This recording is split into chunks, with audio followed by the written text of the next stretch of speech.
শেখ হাসিনা যে ক্যারিজমেটিক একটা পদ্ধতি বের করেছে, সেটা আমরা এবারকার নাম দিয়েছে নিউ ফর্ম অফ ডেমোক্রেসি, নতুন ফর্মুলার গণতন্ত্র।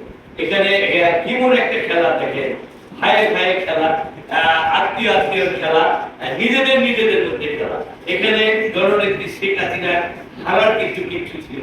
এখানে জননেত্রী শেখ হাসিনা কিন্তু একদিনের জন্য, এক সেকেন্ডের জন্য তার প্রধানমন্ত্রী হওয়ার কিন্তু কোনো সংশয় ছিল না। তারপরেও কিন্তু একটা উৎসব মুখর পরিবেশে একটা প্রতিদ্বন্দ্বিতাপূর্ণ একটা নির্বাচন হয়েছে। এটা কিন্তু গণতন্ত্রের স্বার্থে, জননেত্রী শেখ হাসিনার প্রধানমন্ত্রী হওয়ার স্বার্থেই কিন্তু এটা হয়েছে। আমি আবারও বলবো, আমরা সকলে ভাই, সকলে আমরা সবার আত্মীয়। আমরা এই সিঙ্গার ছাড়ায় যদি বলি আমি মহলিরাপুর থেকে বাতি দিলাম, আমরা যদি খুঁজি দেখবেন কেউ না কেউ কোনো না কোনো ভাবে আমরা আত্মীয়। আমরা চাই একটা ভুল বুঝাবুঝি থেকে এটাকে আরো বড় হোক, আরো খারাপ পর্যায়ে যাক, এটা আমি ব্যক্তিগতভাবে চাই না। এবং এখন সবচেয়ে সুবিধা হয়েছে আমাদের যে উপজেলা চেয়ারম্যান, আপনারা তাদেরকে খুব কষ্ট করে, খুব ত্যাগ স্বীকার করে বানিয়েছেন, যার রাজনৈতিক ক্যারিয়ার অনেক সুদীর্ঘ। তিনি এই 34 বছর একটা মানুষের রাজনৈতিক ক্যারিয়ারে তার মার জানাজা কিন্তু উনি জেলখানা থেকে হাত করা করে এসে দিয়েছে, সে ত্যাগীদেরটা সাইজুল ভাই। আমি আরেকজন দেখেন আমাদের যে বসিয়ার আমাদের মুরব্বী আব্দুল মাজেদ খান, তারও কিন্তু এই দলের জন্য, এই সংগঠনের জন্য ত্যাগের কোনো শেষ নেই। উনি ফ্রিডম ফাইটার, উনি সাতবারের বন্দর ইউনিয়নের চেয়ারম্যান, উনি বর্তমান জেলা আওয়ামী লীগের সহসভাপতি, উনি 3 বারের উপজেলা আওয়ামী লীগের সেক্রেটারি। একটা বর্ণাঢ্যময় রাজনৈতিক ক্যারিয়ারের অধিকারী ছিলেন। কিন্তু আমি আপনার তার মধ্যে একজনকে বেছে নিতে হয়েছে আমাদের, নাকি? এখানে কিন্তু একজন পাস করা। আপনারা, আমি একটা জায়গায় সবসময় বলি, বাস্তবতা যে যত তাড়াতাড়ি মেনে নিতে পারবে, তার দুঃখবোধ, তার অপমানিত হওয়ার সম্ভাবনা সবচেয়ে কম। আর যে যত দেরি করে এটা উপলব্ধি করবে, তার অপমানিত হওয়ার, তার দুঃখবোধ কিন্তু দিন দিন বাড়তে থাকবে। আপনারা যত যাই বলেন, আমি একটা ঘটনা জাস্ট পরশুদিন যদি আপনারা আমার এর সাথে একটা ভিডিও হয়তো দেখেছেন, সেখানে কোন একটা কথা প্রসঙ্গে আমি থেকে বললাম, আপনি একটু মাননীয় স্বাস্থ্যমন্ত্রীকে আপনি একটু বলে দেন, ওই রাসেল ভাইপারের একটা কথা ভাইপার আছে না, আমি বললাম যে দেখতে আপনি একটু মাননীয় স্বাস্থ্যমন্ত্রীকে যদি একটু বলে দিতে। উনি আমাকে কিন্তু একটা ধমক দিয়েছে যে তুমি কিন্তু এমপি, কি বলো এটা, তুমি বলো। আর একটা জিনিস মনে রাখবা, এখানে কিন্তু 1000 কোটি টাকার মালিকও কিন্তু এই জায়গায় বসার ক্ষমতা রাখে না। উনি আমাকে এইভাবে যেখানে আমরা সংসদটা বসে আছি, এখানে কিন্তু তোমরা 300 যদি কিন্তু দরকার করি কেন, এই যে একটা মিনিং, এই যে একটা বাস্তবতা, এটাই কিন্তু বাস্তবতা। আমি এখন এমপি মানিকগঞ্জ হরিরামপুরের, সাইদুল ভাই উপজেলা চেয়ারম্যান, রমেশ ভাই চেয়ারম্যান, এটাই কিন্তু বাস্তবতা। আমরা যদি এখনো মনে মনে স্বপ্নে কিভাবে করি যে অনেক কিছু হতে পারে, আল্লাহ যদি দেয়, হতেই পারে। আমার কিন্তু কোনো দুঃখ হচ্ছে, আমি কিন্তু কারণকে ছোট করে দেখি না। আমি বলবো যে আমি একটা বক্তব্য বলেছিলাম, আমি মাননীয় মানে সাবেক আমাদের এমপি মমতাজের উপর আমার কাছে কিন্তু আমি কৃতজ্ঞ এই কারণে, আপনারা জানেন যে আপনারা যারা যান বিভিন্ন জায়গায় যান, দেশে বিদেশে আপনাদের আত্মীয় স্বজন যারা আছে, আপনারা একটা বার খালি জিজ্ঞেস করবেন যে আমাদের এমপি মমতাজকে হারাইছে, দেখেন আপনাদের তাদের রিঅ্যাকশনটা কি হয়। ও উনি হারিয়েছে। আমি যেমন ঢাকায় মানুষকে বলি যে আমি এমপি, প্রথমে কিন্তু পাত্তা দিতে চাই না। যখন বলি আমি মমতাজ আমাকে হারিয়েছি, তো ভাই একটা ছবি তুলে দেবো আপনাদের তো অনেক নাম শুনেছি। এই যে উনি আমাকে একটা সম্মানের জায়গায় নিয়ে গেছে, এর জন্য আমি ওনার কাছে কৃতজ্ঞ। আর উনি আমার কাছে কৃতজ্ঞ থাকার কথা এর জন্য প্রয়োজন যে উনি সবসময় বলতে, উনি প্রচুর টাকা, নিজের টাকা খরচ করে রাজনীতিটা করে, এমপিগিরিটা করে। এখন আমি চাইছি টাকা খরচের হাত থেকে আমি ওনাকে বাঁচিয়ে দিচ্ছি। এখন কিন্তু ওরা টাকা খরচ করার কোনো সুযোগ নেই। আমরা বেহাতে যাবো না, আর সকলে মিলে আমি শুধু আপনাদের একটা জিনিস এনশিওর করতে চাই, সিঙ্গারের রাজনীতির মতো চলবে, যেখানে যারা যোগ্য, যারা প্রজ্ঞাময়, যারা যেটা ধারণ করে, যারা যেটা পালন করে, তাদের সেই জায়গায় কিন্তু এখানে প্রতিষ্ঠিত হবে। এখানে কোনো বাড়ির থেকে, এখানে কোনো টাকার বিনিময়ে, এখানে কোনো মাছের বিনিময়ে, এখানে কোনো কাপড়ের বিনিময়ে, এখানে বউকে স্বর্ণের অলংকারের বিনিময়ে কিন্তু পদ পদবি পাওয়ার দিন শেষে ইনশাআল্লাহ আপনাদের দোয়ায় আমি জানি না আল্লাহ তাআলা আমাকে একটা জিনিস সাহস দিয়েছে, আমাকে সাহস দিয়েছে, টাকা ভাঙার সাহস কিন্তু আল্লাহ তাআলা আমাকে দিয়েছে। আমাকে টাকা দিয়ে কিনবে এমন বাপের বেটা কিন্তু ইনশাআল্লাহ মায়ের ফিঙ্গার তো নাই। আমি বলবো এই যে গানের ব্যাপারটা, আমি যদি আলিম হালিম ভাইয়ের আব্বাকে পাইতাম, একটা কথা মুরব্বীকে বলতাম, আমি ওনাকে শ্রদ্ধা করি, ওনার সাথে আমাদের দেখা হয়েছে একটা মসজিদে ছিলাম, উনি তো গানা দিত, আমি বলতাম উনিও কিন্তু এই সিঙ্গার থানায় মিনিমাম 50টা মসজিদ করতে পারতো যদি আলিম হালিম ভাইয়ের বিশেষ ভবনে কোটি কোটি টাকা না দিয়ে আসতো।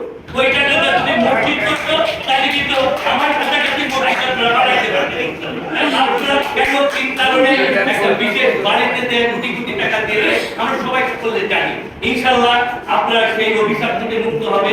এখানে আমি আছি, সাইদুল ভাই আছে, যারা আছে রাজনীতিতে আমরা আওয়ামী লীগ করতে চাই, আমরা একটা সবচেয়ে সুন্দর একটা সুন্দর রাজনীতি করতে চাই। এখানে ভ্রাতৃত্ববোধ থাকবে, এখানে শ্রদ্ধাবোধ থাকবে, এখানে অপমানিত হতে হবে না, এখানে কষ্ট পেতে হবে না।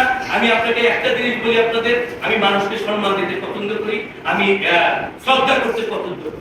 এর চেয়ে তো আর বেশি কিছু পাওয়ার আমাদের নাই যারা রাজনীতি করে। এই যে বসছেন যারা দেখেন, আল্লাহ তাআলা কি অশেষ রহমত, উনি হয়তো আমি এমপি হবো বলে আল্লাহ তাআলা ওনাকে বাঁচিয়ে রেখেছে। আমি যখন ওনাকে এনাম মেডিকেলে দেখতে গিয়েছিলাম, আমার কাছে মনে হয়েছে যে মুস্তাফিজুর সুলতান সাহেবের এই যে নিঃশ্বাসটা নিল, পরেরটা মনে নিতে পারবে না।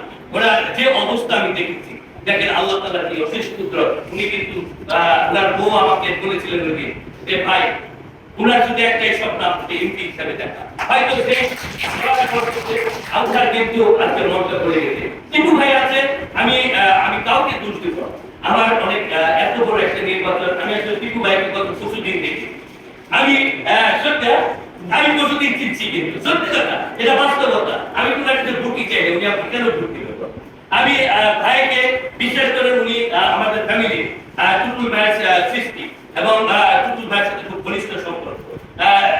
আলিম ভাই তো বাচ্চা মানুষ, চেয়ারম্যান সাহেব খুবই বাচ্চা। দেখেন যদি কপালে থাকে, এটা আমাদের বিশ্বাস করতে হবে, আমাদের বিশ্বাস করতে হবে যে আল্লাহ তাআলা যদি কপালে রাখে, আমিও কিন্তু প্রতিদিন চিন্তা করি না আমি এমপি হব, আবার ভাইও হয়তো চিন্তা করে না এই সংস্থার চেয়ারম্যান উনি হবে।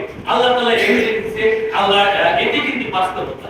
অনেক মানুষ তার জীবন দিয়ে দিচ্ছে, জেল জুলুম জমি জমা বিক্রি করে কিন্তু এমপি হতে পারে, এটি বাস্তবতা।